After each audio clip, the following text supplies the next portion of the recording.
InsyaAllah pada kali ini kita akan berbicara atau berbahas berkaitan dengan satu topik asas, yakni Islam sebagai sebuah agama yang bersifat menyeluruh.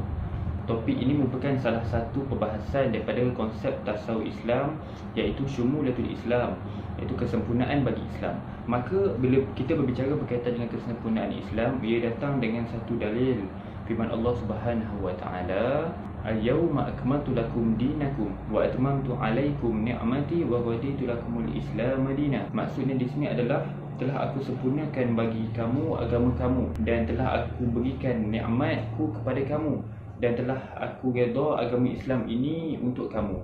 Firman Allah Subhanahu wa taala dalam surah Al-Maidah ayat yang ketiga menunjukkan bahawasanya Islam yang kita terima pada hari ini merupakan Islam yang telah dilengkapkan aturannya daripada aturan kehidupan dan juga aturan akhirat oleh Allah Subhanahu wa taala. Maka bagi kita memahami lebih mendalam berkaitan dengan soal kesyumulan Islam ini, marilah sama-sama kita faham dahulu berkaitan dengan konsep maksud Islam itu sendiri. Maka dalam suatu hadis Rasulullah SAW, Rasulullah telah pun diajukan persoalan oleh malaikat Jibril alaihissalam berkaitan dengan definisi Islam itu sendiri. Malaikat Jibril bertanya kepada Rasulullah, ceritakan kepada daku apakah itu Islam. Maka Rasulullah menjawab, Al-Islamu huwa an tashhadu an la ilaha illallah wa anna Muhammadar Rasulullah wa tuqimus salah wa tu'tiyaz zakah wa tasumu fi Ramadan wa tuhajjatul bait in istata'tu ilaihi sabila. Maksud di sini adalah Rasulullah menjawab kepada malaikat Jibril, Islam itu adalah engkau mempercayai bahawa tiada Tuhan yang disembah melainkan Allah, dan Muhammad itu adalah Rasulullah, dan engkau menunaikan sembahyang, mengeluarkan zakat, berpuasa di bulan Ramadan, dan mengerjakan haji di Baitullah sekiranya mampu. Maksudnya di sini adalah Islam mempunyai unsur arkanul iman, kepercayaan kepada Allah dan agama.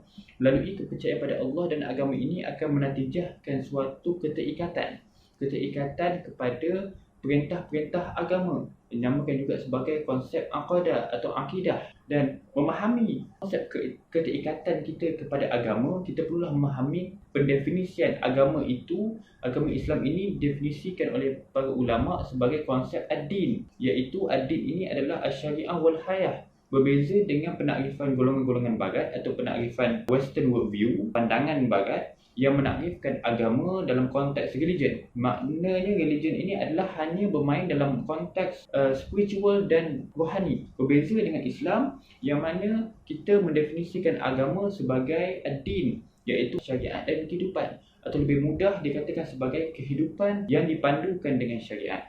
Dan ini bertepatan dengan maksud definisi Islam dalam syarah usul 20. Dalam usul yang pertama, iaitu Al-Islamu huwa nizamu syamil yatanawalu mazahir al-hayah. Islam merupakan satu sistem kehidupan yang sempurna yang dibawa ataupun yang mencakupi segala fenomena kehidupan. Dan ini membuktikan bahawasanya Islam itu mengangkumi segala kehidupan. Sebagai contohnya, saya ambil dalam konteks ekonomi. Islam menyediakan satu solusi kepada isu-isu ekonomi semasa. Pada hari ini kita melihat dunia sekarang ini menghadapi satu krisis yang dinamakan sebagai Global Economic Recession atau krisis kegawatan ekonomi global, yang mana dalam Al-Quran telah pun dijelaskan bagaimana Islam menyediakan solusi mendepani masalah ini dalam surah Yusuf ayat 46 hingga ayat 47, mengisahkan bagaimana Nabi Yusuf berdepan dengan krisis ekonomi sewaktu di Mesir. Dan di sini juga ada solusi ekonomi lain yang berkaitan dengan bagaimana Islam menyelesaikan masalah daripada sudut harga minyak, harga tol, harga air, inflasi barang dan sebagainya, iaitu dalam suatu hadis yang nampak ringkas tetapi mempunyai maksud dan perbahasan yang lebih signifikan, iaitu hadis an-nas syuraka wa anis salasah, al-ma' wa kala wa nar, iaitu manusia ni berkongsi kepada tiga perkara.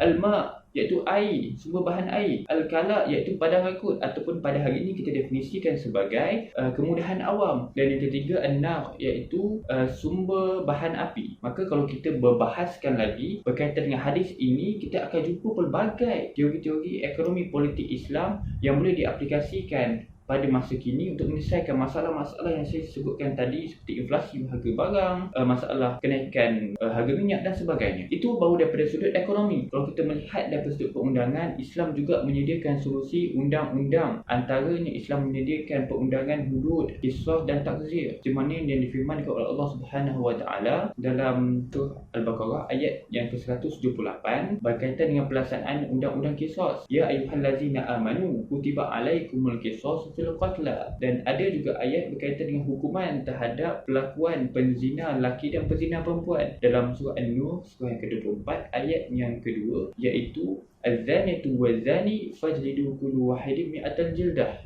Dan itu baru kita ambil pelaksanaan Islam daripada sudut ekonomi dan perundangan. Ada banyak lagi pelaksanaan Islam ataupun solusi-solusi Islam dalam kehidupan kita yang boleh kita kaji dan boleh kita amalkan dalam kehidupan ini. Namun, persoalan hari ini adalah kita dipaparkan dengan pelbagai solusi-solusi Islam, tetapi mengapa umat Islam terutamanya jauh daripada mengamalkan Islam dalam kehidupan mereka? Inilah kesan daripada doktrinisasi ideologi sekularisme. Apa itu ideologi sekularisme? Secara mudahnya kalau kita melihat dalam karya yang dibuat oleh Profesor Syed Nokib Al-Atas dalam kitabnya iaitu Islam and Secular. Sekular ini adalah suatu unsur pemisahan di antara elemen-elemen agama dan elemen-elemen kehidupan. Tetapi ingin saya tegaskan di sini, sekular pada alaf baharu hari ini, mereka tidak lagi berusaha mengasingkan agama dan kehidupan secara zahir atau secara jelas. Akan tetapi mereka berusaha menghilangkan syiar-syiar Islam sebersedikit daripada peramalan atau perhayatan umat Islam itu sendiri. Dan ini telah pun disebutkan oleh Rasulullah SAW dalam hadis baginda, mafhumnya pada akhir zaman nanti atau pada akhir zaman kelak, Islam akan ditogelkan, Islam akan dileraikan, Islam akan dicabut satu persatu, bermula dengan al-hukmu iaitu perundangan dan berakhirnya dengan as-solah iaitu sembahyang. Maka apakah kesimpulan yang boleh kita ambil daripada perbincangan kita pada kali ini? Ialah ini menjadi suatu kewajipan kepada kita, khususnya umat Islam, untuk menghayati, memahami dan menerima Islam secara keseluruhan, berpandukan kepada firman Allah Subhanahu wa taala, ya ayyuhallazina amanu udkhulu fi silmin kafah. Wahai orang-orang yang beriman, masuklah ke dalam agama Allah secara kafah, iaitu secara keseluruhan.